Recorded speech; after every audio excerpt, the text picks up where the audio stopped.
Alexandra, une mouche noyée. Alors vous pouvez la mettre en pointe, en intermédiaire ou en sauteuse. Là, j'introduis un hameçon fort de fer numéro 12. Avec la soie de montage, je vais jusqu'à la courbure.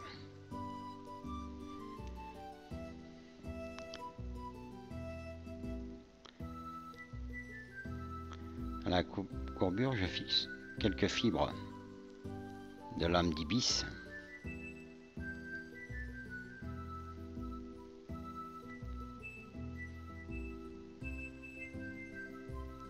Je reviens vers l'œillet en emprisonnant toutes les fibres pour donner un peu de volume au corps.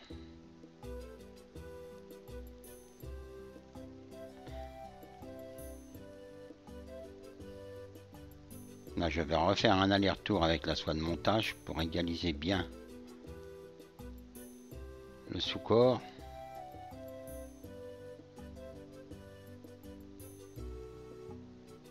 Je nettoierai les petites fibres. Voilà, je me remets à l'avant. À l'avant, je fixe un tinsel argent. Il faut bien le fixer hein, parce qu'on va tirer un peu dessus. Donc, vous le doublez comme ça dessus et vous coupez l'excédent.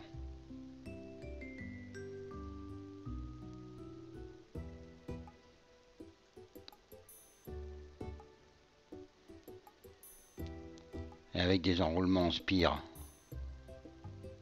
légèrement superposés, on va effectuer un aller-retour pour faire le corps.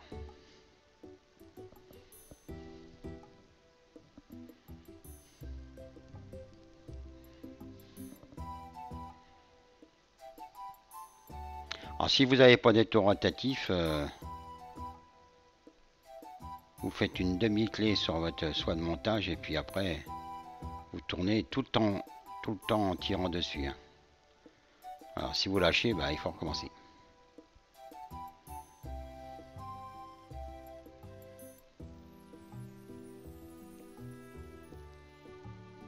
Là, avant de revenir, je vais mettre un peu de vernis. Comme ça, ça collera tout ce corps. Je continue.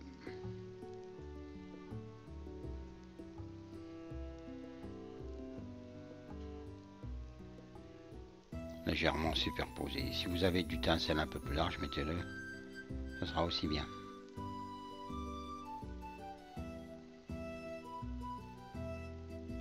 Là, je vais bloquer.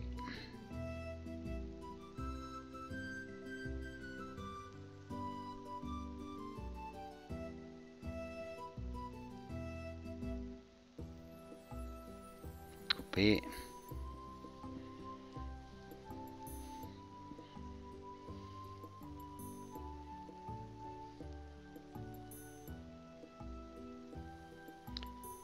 Là, je vais prendre des sabres de pan. Ce sont des plumes qui sont pas filiformes, ce qui fait que dans l'eau, elles vont vibrer, elles vont donner des éclats. C'est vraiment magnifique. C'est une mouche que je trouve très très belle.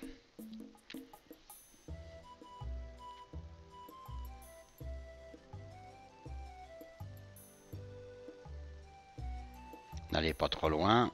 Faut pas que ça dépasse les lames d'ibis derrière. Là, on refait encore un peu la tête. Et on va fixer une lame d'ibis de chaque côté pour faire les joues. Pas très longue, voilà.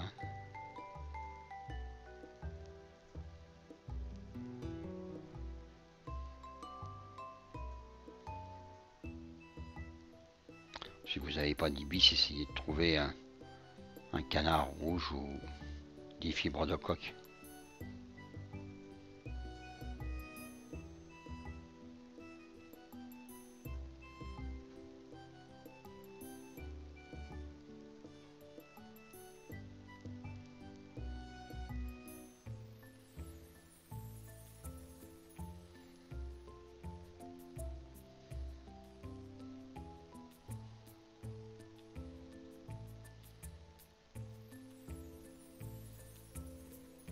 Faire la tête, faire le final.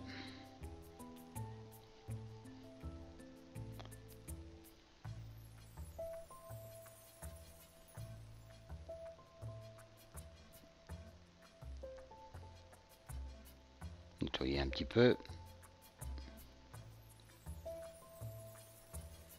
N'oubliez pas le vernis.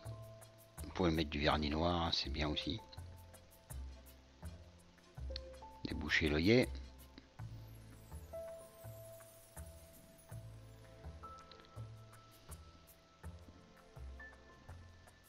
Voilà donc, avec ces sabres de pan et ces cercles en ibis, une Alexandra. Excellente mouche à mettre à tous les niveaux. Bon montage.